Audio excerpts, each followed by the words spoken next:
So we're wrapping up the end of my notes for the week, and I actually have two, and I don't know which way to go. I have three: job gaps, adulting, and evil property management. I know, they all sound kind of interesting.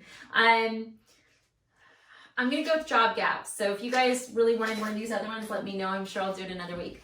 So job gaps is something we have a lot of questions about. So this is gonna be a video that's a little bit in the weeds. I know that some of you guys really like it when I get all underwriting on you. I'm not a licensed underwriter. I just talk to them a lot all day long. So job gaps, what is a job gap? A job gap is a time period between one job and another. So for instance, when I worked at a different lender before I came to Guaranteed Rate 327 years ago, there was a job gap of a week, 1 week. I took 1 week off. I was like, I need a break. But sometimes what we'll see is we'll see job gaps that are 6 months, job gaps that are a year, a job gap that's 2 years. So I'm going to talk to you about stuff that I've seen in the last few weeks that's acceptable and unacceptable. So something that we see, COVID kind of changed this a little bit just because traveling is a lot less desirable right now. But I'm assuming that as soon as COVID's over, people will go back to traveling. And there is a whole generation of people now that's like, okay, I'm going to work for 5 years, then I'm going to travel for 2, then I'm going to go back to work. And I've had a couple of these recently where they're like, well, yeah, I wasn't working for the last 2 years because I was traveling to Costa Rica with my family, and then we traveled to Europe. And I'm like, oh my God, that sounds so amazing. I can't get you a loan. And they're like, well, but I'm going to get a job. Cool, get a job. Call me after you've been at that job for at least 6 months. At least 6 months. And if it's something where the job has variable pay, 2 years. If it's something where the job's commission, 2 years. Okay? If you have a big job gap because you went to go explore the world, like, that's awesome. I think it's great that you're doing that. I'm very envious. However, it doesn't show an underwriter stability. They can't go, oh, well, he had a super good job before he left for 2 years. He'll totally get another one.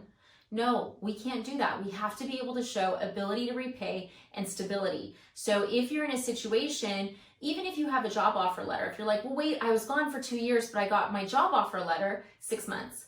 6 months. And look, you might talk to a lender that says different. I've had multiple conversations with people. No one has called me back and said, oh, another lender will do it. You won't. You're the worst. And I would totally get that call. People would call me and say that for sure. So you really want to make sure you're mindful that if you do take off these huge chunks of time, that you're just realistic about the fact of, okay, yeah, like when I get back, I'm going to have to like get a job, work at it for a while, and then buy a house. It's not, I had a great job, bailed for 2 years to go traveling, now I want $1 million house. No, doesn't work. Doesn't work right now, guys.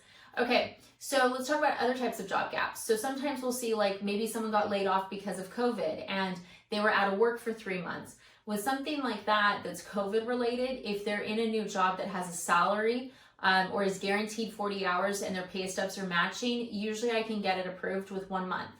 Okay, so just know that like underwriters and lenders, we want to do loans. We want to do what's best for you. Like I only get paid when I close loans. I don't get paid for anything else. Like if I'm on the phone for 32 hours with someone, I don't get paid for that unless that loan closes. I want your loan to close. But at the same point, they have to be mindful of the guidelines and ability to repay. So whenever a lender can make income make sense, of course we do, but we have to be able to back it up to the end investor. So short-term gaps, not a problem. We always want a letter of explanation, and it's not so that they're judging you. They just have to be able to explain why you were off for 3 months. And maybe it's something where like, hey, my boss was super abusive. All they did was stress me out and put more pressure on me. So I had to quit. I found a great new job. I really like it here. Cool. 1 month. 1 month.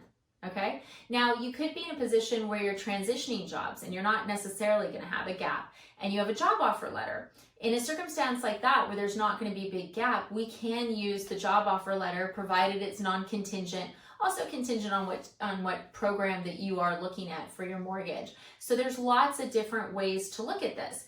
And I just want to bring up one thing because this comes up a lot.